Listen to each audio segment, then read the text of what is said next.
नमस्कार मित्रों अमिताभ बच्चन 80 वर्ष के हो गए। चर्चा हुई और इसी संदर्भ में हिंदी साहित्य के मूर्धन्य कवि डॉक्टर हरिवंश राय बच्चन की भी चर्चा हो गई, मधुशाला वाले बच्चन।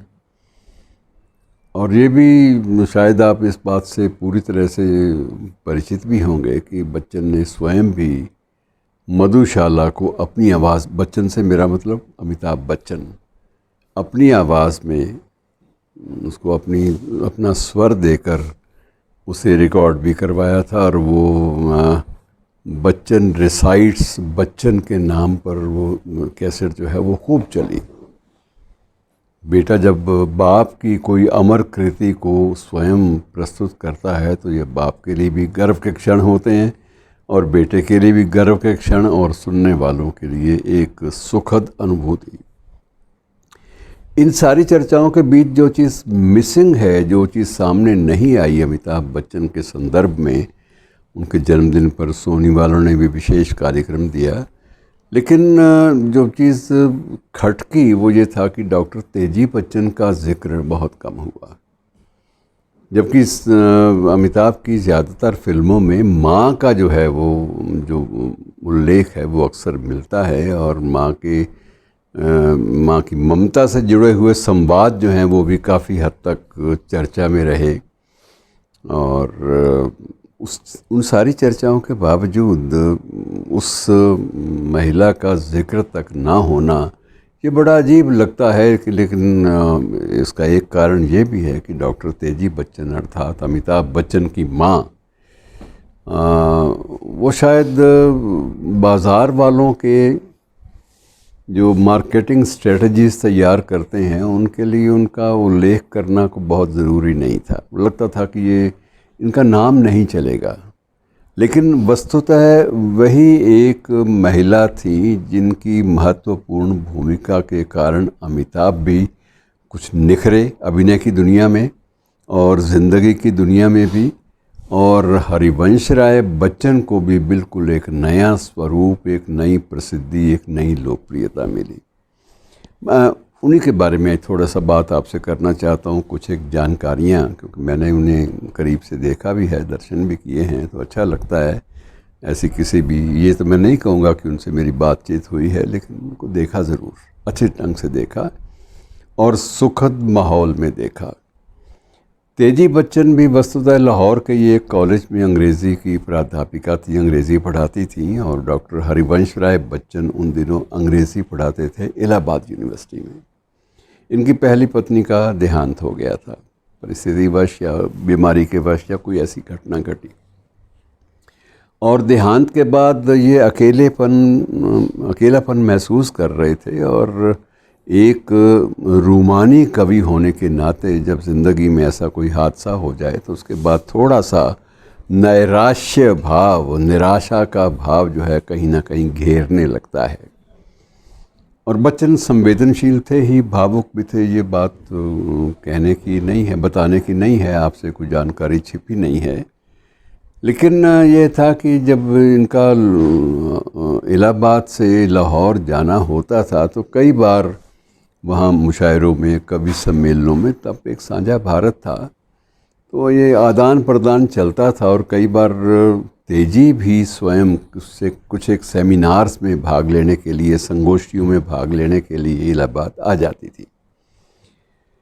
और उससे दोनों के बीच में, क्योंकि दोनों का संबंध जो था वो पृष्ठभूमि अंग्रेज़ी साहित्य की थी, हरिवंश राय बच्चन साहब की तो जो डॉक्टरेट है वो भी अंग्रेज़ी साहित्य में थी।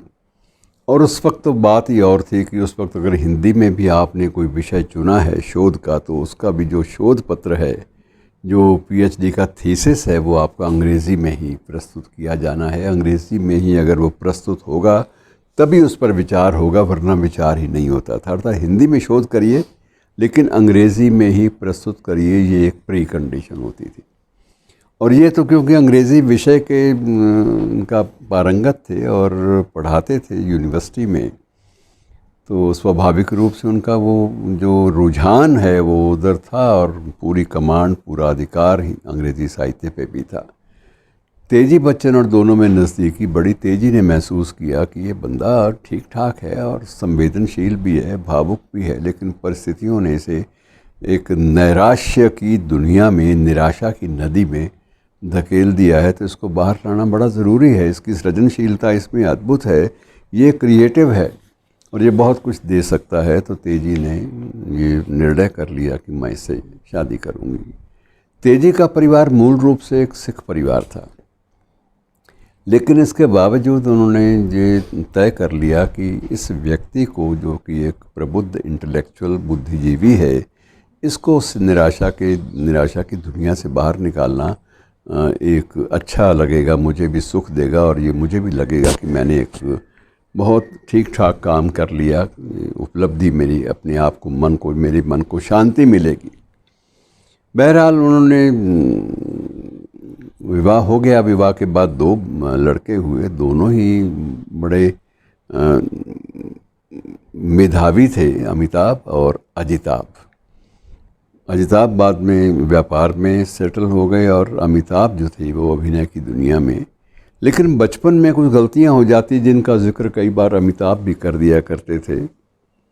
अतीत में उन्होंने एक बार एक संस्मरण अपने सुनाते हुए एक बार बताया भी था कि मुझसे एक भूल हो गई कि मैं एक दुकान में घुसा और दुकान में दुकानदार की नज़र बचाकर मैंने कुछ चीज़ वहाँ से चुराई और घर आकर मुझे जब वो दुकानदार को पता लग गया, किसी ग्राहक ने बता दिया, तो दुकानदार शिकायत कर रहे हैं। स्वाभाविक रूप से घर आता तो तेजी ने उससे क्षमा याचना भी की और उसको पूछा कि कितने की ये वस्तु है, तो उसको पैसे दिए और उस बाद में उसने बैत उठा लिया और बैत उठाकर अमिताभ की इतनी पिटाई की कि तू जानता ही नहीं है कि तेरे अंदर खून किस माँ बाप का है, तुमने ये हिम्मत कैसे जुटाई, तुम्हें कोई ज़रूरत थी तो तुम लाडले हो, तुम मुझे कहते, मैं आपको बाज़ार से चीज़ ला के दे देती।